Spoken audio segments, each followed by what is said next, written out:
Hello दोस्तों, देखिए हम लोग मंकाडी बाबा आए हैं मंदिर दर्शन करने आज।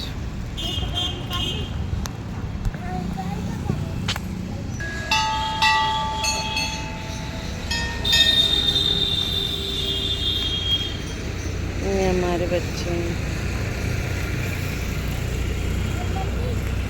हैं। कहाँ? बगल में देखिए दोस्तों, सीता रसोइयाँ हैं। ये तो भगवान है ना। ये सीता रसोइयाँ हैं बाबू।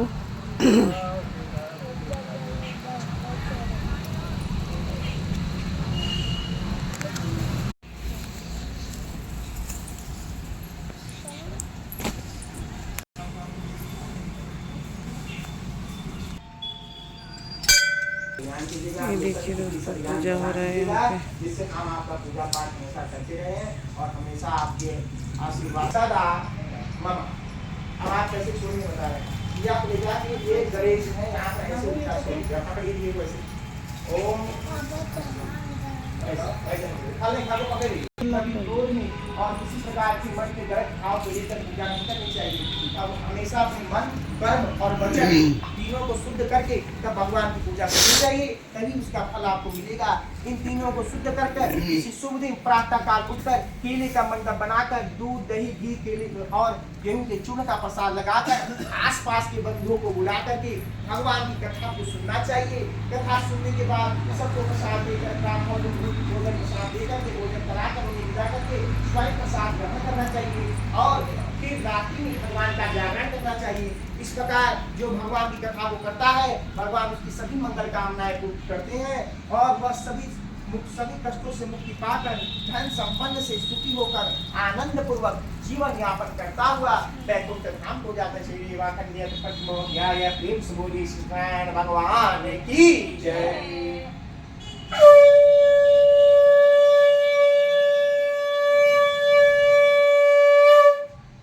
सत्यनारायण भगवान की जय।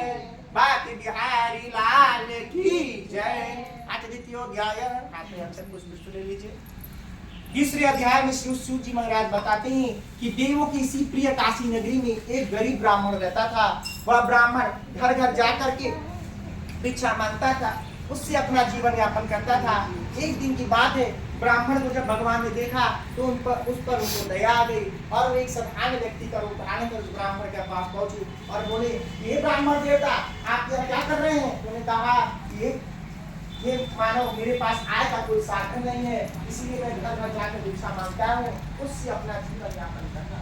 तो भगवान ने कहा कि अगर आपके पास मेरी इस शक्ति बुद्धि करने वाले उपाय है तो मुझे बताइए। तो ने कहा, ये साधु महाराज आप हर भगवान को कथा करिए, आपकी सारी मंगल कामनाएं पूरी होंगी, आपकी जरूरत दूर हो जाएगी और आप ब्राह्मण ने कहा कि मेरे पास तो अपने खाने को कुछ नहीं है, लेकिन भगवान की कथा कैसे करूंगा? तो अगर तुम कहते हो तो मैं भगवान की कथा अवश्य सुनूंगा। ऐसा कहकर ब्राह्मण चला गया। रात्रि में ब्राह्मण नहीं आए, लेकिन अगले दिन जब वह सुबह निकला और भिक्षा मांगने के लिए निकला तो उसे उस दिन बड़ा धन मिला।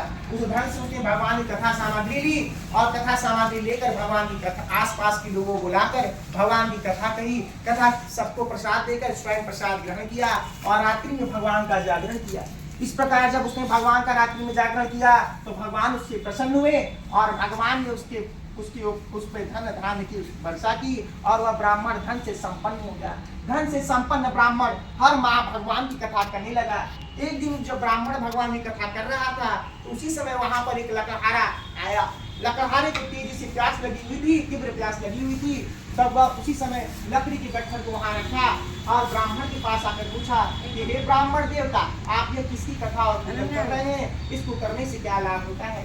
तो ब्राह्मण ने कहा कि मेरे पास आय का कोई साधन नहीं था, लेकिन प्रभु की कृपा से आज मेरे पास सब कुछ है। मैं सत्यनारायण भगवान की कथा करता हूँ, जिसके फल प्रभाव से मुझे आज सद्बुद्धि, सद्ज्ञान और समृद्धि की प्राप्ति हुई है। तो उन्होंने कहा कि व्रत की विधि के बारे में मुझे भी बताओ, मैं भी भगवान की कथा अवश्य सुनूंगा। उन्होंने कहा कि सुबह प्रातः काल उठकर केले के पत्ते का मंडप बना के दूध दही घी केले का प्रसाद चढ़ा कर भगवान की पूजा करो, तुम्हारी सभी मनोकामनाएं पूरी होंगी।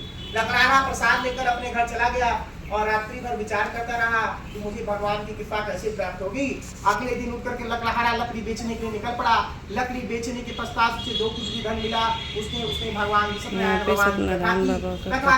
पश्चात उसने सबको प्रसाद देकर स्वयं प्रसाद ग्रहण किया। रात्रि भर लकड़हारे ने भगवान का जागरण किया। तब भगवान ने उसके घर में धन धान की वर्षा की और लकड़हारा आदि धन से संपन्न होकर हर माह भगवान की पूजा पाठ प्रिय करते हुए लोकप्रिय सत्कर्म करते हुए लोकप्रिय होकर वैकुंठ धाम को चला गया। प्रेम से बोली सत्यनारायण भगवान की जय।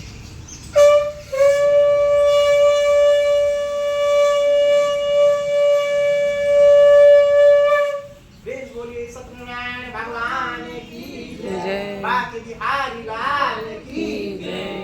जय हो गोविंद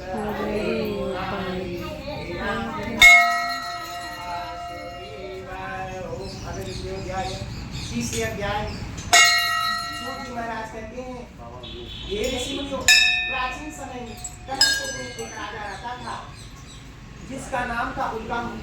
उल्कामुख नामक जो राजा था वो बड़ा सत्यवादी था और बुद्धिमान था। उसकी पत्नी